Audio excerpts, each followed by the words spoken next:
Check. तुम्ही सगळे कसे आहात? इतना ही आता है. So first of all, cultural capital of Maharashtra और ऑक्सफोर्ड ऑफ द ईस्ट जिसको कहा जाता है, ऐसे पुणे के सभी लोगों को गुजरात का वंदन. लास्ट प्लेयर, लंबी पारी खेलनी थी लेकिन टाइम हमारे पास बहुत कम है. जितना एसेंशियल है, जितना बहुत इंपॉर्टेंट है, उतनी ही चीजें मुझे बतानी है. सी, यूपीएससी हो या मैंने जीपीएससी क्लियर किया क्लास 1, गुजरात में रैंक 34 था. यूपीएससी क्लियर किया, rank 570, IPS, becoming the youngest IPS of Gujarat at such a early age. And then people come to you and बोलते हैं आप बहुत नसीबदार है, you are very lucky. I tell them in reverse, luck favors the brave. कोई अपना luck साथ में लेके नहीं आता, वो बनाना पड़ता है. अगर आपके पास रिस्क लेने का एटीट्यूड है, सी, मैं गुजराती हूं and we know the business, and business का एक ही फंडा है, higher the risk, higher the profit. So अगर 8:30 को आपका एक्सीडेंट होता है और 9 o'clock आप मेंस की एग्जाम देने जा सकते हैं. इंटरव्यू से पहले 1 महीने तक आप हॉस्पिटलाइज्ड है और उससे 1 वीक पहले आप दिल्ली जाके उसकी प्रिपरेशन कर सकते हैं. तो luck has to come with you. उसको आना पड़ेगा और आपको आईपीएस बनाना पड़ेगा. लोग बोलते हैं कि एक्सीडेंट के बाद आप जाके आए एंड ऑल. तो द सिंपल था कि मैं एग्जाम के लिए निकला, मेंस मेरा था, सुबह GS3 का पेपर था. 8:30 को मेरा स्कूटी स्लिप हो गया, मेरा लिगामेंट इंजरी हो गया, लेफ्ट हैंड में इंजरी था, सीट से ब्लीडिंग हो रहा था. लेकिन मेरे पास 2 ऑप्शन थे. मैं खड़ा हुआ, मैंने देखा, okay, my right hand is safe, and I decided I will go to the exam hall and write the exam. मेरे पास 2 ही ऑप्शन थे. या तो मैं वहां से उठ के रोने लगूं, यार मेरे साथ ही ऐसा क्यों हुआ, मेरा एक्सीडेंट हो गया, मेरा मेंस खराब हो गया, और हॉस्पिटल जाओ. या दूसरा ऑप्शन था कि मैं देखूं कि मैं 3 घंटे और सरवाइव कर सकता हूं. हाँ, कर सकता हूं. मैं मेंस के लिए एग्जाम हॉल में गया. ये जितने भी फोटोग्राफ्स लगे हैं, सर ने जैसे बताया कि जितने भी इंसान सक्सेसफुल हुए, अगर आप उसकी लाइफ स्टोरी देखेंगे तो कहीं ना कहीं एक मोमेंट आता है जहां पे वो इंसान की जो स्ट्रगल है वो पीक पे हो जाते हैं. वो इस मोमेंट पे आपको डिसाइड करना है कि आपको वहां से यू टर्न लेना है या आपको वहां से आगे निकलना है. इन सब लोगों ने डिसाइड किया कि उनको वहां से आगे निकलना है. एंड दैट इज द फंडा ऑफ लाइफ. सक्सेस उन्हीं को मिलता है जो इस स्ट्रगल वाले मोमेंट से आगे निकलने की सोचते हैं. जब भी आपको लगे कि आपके सिर पे बहुत मुसीबत है, जब भी आपको लगे कि आप हर तरह से गिर चुके हैं, जब भी आपको लगे कि आपके पास कोई ऑप्शन नहीं है, तब एक चीज आप अपने दिमाग में लाइएगा कि यही मोमेंट है जहां से आपकी तकदीर बदलने वाली है. क्योंकि डायमंड जो होता है वो जितना ज्यादा घिसता है उतनी ज्यादा उसकी वैल्यू होती है. सोना जो होता है वो जितना ज्यादा तपता है उतनी उसकी वैल्यू होती है. अगर आप जिंदगी में तप रहे हैं, अगर आप जिंदगी में घिस रहे हैं, अगर आपको लग रहा है कि आप हर तरह से मुसीबतों में गिरे हुए हैं, तभी आपकी जो वैल्यू है वो बढ़ने वाली है. और यही मेरा एटीट्यूड रहा है. लोग बोलते हैं कि तुम्हारी फाइनेंशियल कंडीशन ठीक नहीं थी, पापा इलेक्ट्रिशियन थे, मम्मी हाउसवाइफ थी, डायमंड के कारखाने में काम करती थी, उसके बाद उन्होंने मैरिज में रोटियां बनाने का काम किया और उस तरह से मैं पढ़ा. लेकिन जब मुझे पूछा जाता है कि ऐसी कौन सी चीज है आपकी लाइफ में जो आप बदलना चाहते हो, एंड आई सेड नथिंग. क्योंकि अगर वो चीजें नहीं होती मेरी लाइफ में तो शायद आज आपके सामने मैं नहीं होता. तो अगर लाइफ में प्रॉब्लम्स है, अगर लाइफ में स्ट्रगल है, जैसे सर ने बताया struggle is a part of life, and I strongly believe in that. क्योंकि अगर हम दिल्ली में थे, मेरे दोस्त के साथ में निकला बाहर घूमने, तो बोलता है यार ऐसी लाइफ चाहिए, कोई मगजमारी नहीं, आराम से बैठते हैं पूरे दिन एसी वाले कमरे में, बहुत सारे पैसे हैं और कोई टेंशन नहीं, ऐसी लाइफ चाहिए मुझे. मेरे पास ऑप्शन है. बोलता क्या? बोला देख सामने एटीएम का रूम दिख रहा है, एसी वाला कमरा है, बहुत सारे पैसे, कोई मगजमारी नहीं, जॉब ले ले. क्यों आईएएस आईपीएस में दिमाग खराब कर रहा है। अगर स्ट्रगल नहीं चाहिए तो you have to compromise with that life. जब भारत वर्ष का सपना चंद्रगुप्त ने देखा, चाणक्य ने देखा, और उस भारत वर्ष को बनाने के लिए जब ये संघर्ष जारी था, और तब राजा धनानंद की डॉटर दूरदराज से चंद्रगुप्त को प्यार हो जाता है, और जब चाणक्य उनको बोलते कि नहीं, तुम्हें उससे दूर रहना है, और तब चंद्रगुप्त बोलता है, आचार्य, कभी कभी सोचता हूं कि जिंदगी में या ये भारत के सम्राट बनने के लिए इतना त्याग, इतना बलिदान ना देना होता तो। और तब चाणक्य रिप्लाई करते हैं, तो हर कोई भारत का सम्राट होता। This is the fundamental rule of life.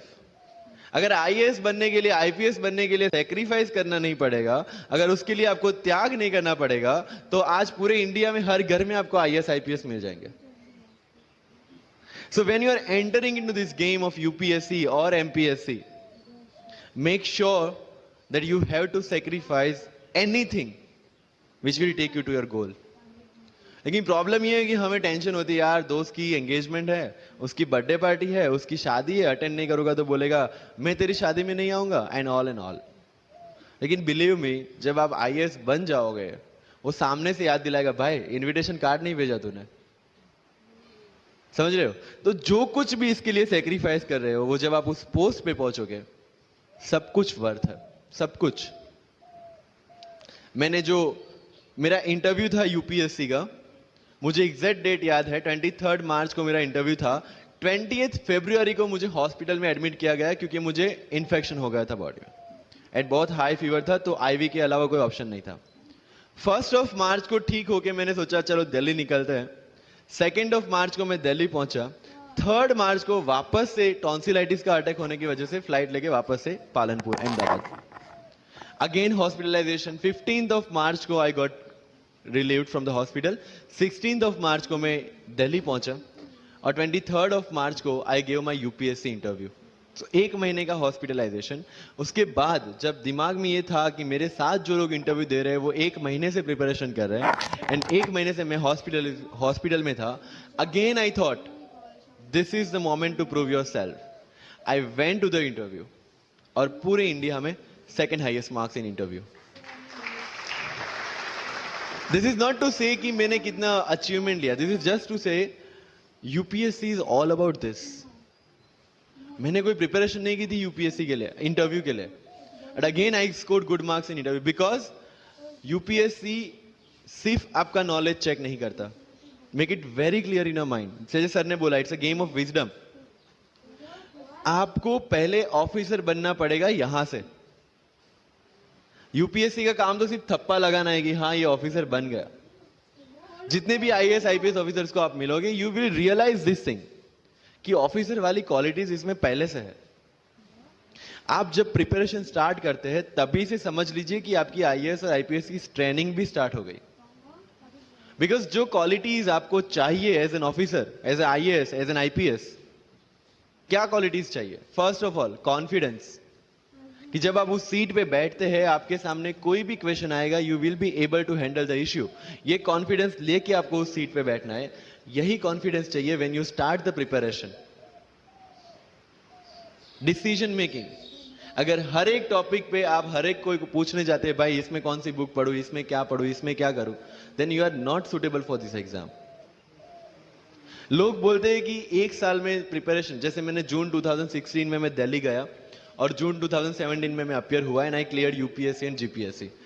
People से कि सर 1 साल की मेहनत में आपने एग्जाम क्लियर कर दिया। यस, टेबल और चेयर पे बैठ के करने वाली मेहनत 1 साल की थी, लेकिन उसके पीछे की मेंटल प्रिपरेशन कितनी पुरानी थी। जब मैं प्राइमरी स्कूल में था तब सोचा था कि आईएएस बनना है, और तब से मेरी जो जर्नी है, तब से मेरा जो टेम्परामेंट है, तब से मेरा जो एटीट्यूड है, वो इसी डायरेक्शन में था।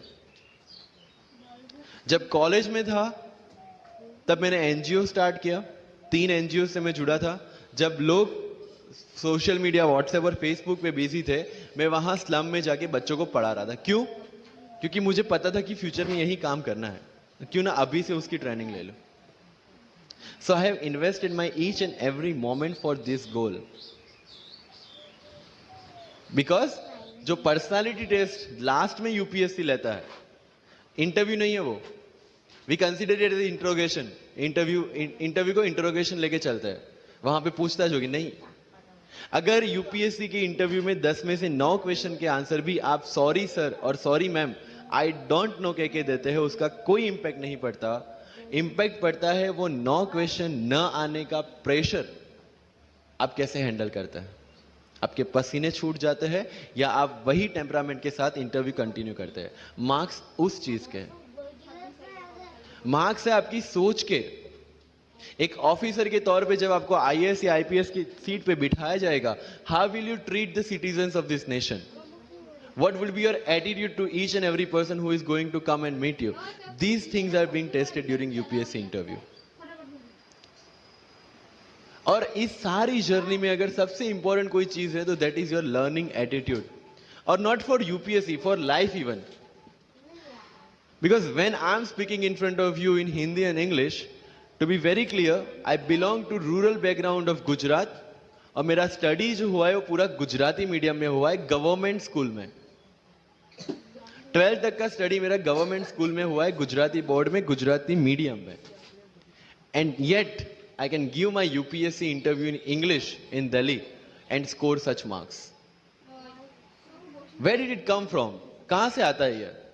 मुझे अभी भी याद है, मेरा college national institute of technology Surat था, जहां पे मेरे साथ जो पढ़ने वाले बच्चे थे वो सारे सीबीएसई आईसीएसई वाले थे, और मैं एज ए एलियन वहां पे पहुंचा था, क्योंकि तब मुझे पता चला कि मैकडी जैसा भी कुछ है और उसमें बर्गर जैसा भी कुछ मिलता है। That was my first exposure to any metro city.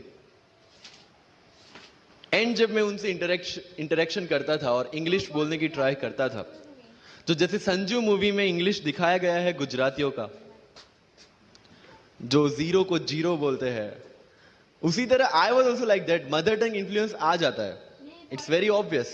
So I use to speak notes and not notes, और डोर एंड नॉट डोर, और don't and not don't. They use to make fun of me. सफिन, it's not don't, it's don't. Okay fine. I had 2 options. Either I stop speaking English with them or improve on that and go ahead. I decided the second option. When I started my preparation of civil services, जो English medium में करनी थी, वाजीराम में मैंने coaching किया, जहां पे पूरा इंग्लिश मीडियम में था, सारे सब्जेक्ट्स मेरे लिए नए थे। I started from the scratch. I started from the English medium NCERT of standard 5 and 6, Gujarati dictionary, Gujarati to English dictionary, and then I started my preparation. कभी कभी ऐसा होता था कि द हिंदू का पूरा एडिटोरियल पढ़ लिया और उसके बाद आई वाज लाइक कि मैंने क्या पढ़ा। ये होगा, सबके साथ होगा। बट उस जगह अगर आप टिक गए, उस जगह अगर आपने पेशेंस रखा, उस जगह आपने अगर सरवाइव कर दिया, तो इस एग्जाम में भी सरवाइव कर जाओगे। क्योंकि यूपीएससी की जो रेस है उसमें कभी भी कछुआ, कभी भी खरगोश नहीं जीतेगा। इसमें जीतने वाला ऑलवेज कछुआ ही होगा, जो स्लो बट स्टेडी रहेगा। लग जाते हैं 5 साल भी लग जाते हैं, 7 साल भी लग जाते हैं, 9 साल भी लगे हैं लोगों को एग्जाम क्लियर करने के लिए। लेकिन बिलीव में जब रिजल्ट आएगा ना, तो वो सारा सेक्रीफाइस आपको वर्थ लगेगा। आप पढ़िए लोगों के इंटरव्यूज। मैंने क्या किया कॉलेज के 4 साल में? I went through each and every interview of UPSC toppers on YouTube. Ira Singhal से लेकर टीना डाबी मैम तक सबकी इंटरव्यूज मैंने देखे। For what? Just to know कि उन्होंने ऐसी कौन सी गलतियां की थी जिससे इनको इतना टाइम लग गया, और मुझे कौन सी गलतियां रिपीट नहीं करनी है। क्योंकि चाणक्य ने कहा है कि दूसरों के एक्सपीरियंस से जो सीखते हैं ना, वो जल्दी आगे आ जाता है। क्योंकि खुद सब कुछ अनुभव करके सीखने के लिए जिंदगी काफी छोटी है। I did the same. 4 साल में हर एक टॉपर का इंटरव्यू देख लिया, चीजें समझ ली कि ऐसी कौन सी चीजें जो इन सब ने की है, और ऐसी कौन सी चीजें हैं जो गलतियां हैं जो इन्होंने की और जो मुझे रिपीट नहीं करनी है। सो जब युद्ध के मैदान में हम उतरते हैं, इस चक्रव्यूह में उतरते हैं, तो अभिमन्यु की तरह नहीं, अर्जुन की प्रिपरेशन के साथ उतरना है कि हमें पता होना चाहिए कि इससे बाहर कैसे निकले। I did the same. College के 4 साल इंटरव्यूज देखे, ब्लॉग्स पढ़े, समझा कि इसमें कॉमन मिनिमम क्या है। वो जो कहानी अगर आपने सुनी हो कि शार्पनिंग द एक्स, रोज अगर आप पेड़ काटने के लिए जाते हैं तो you have to sharpen your axe, otherwise day by day आपकी जो एफिशिएंसी है वो कम होती जाएगी।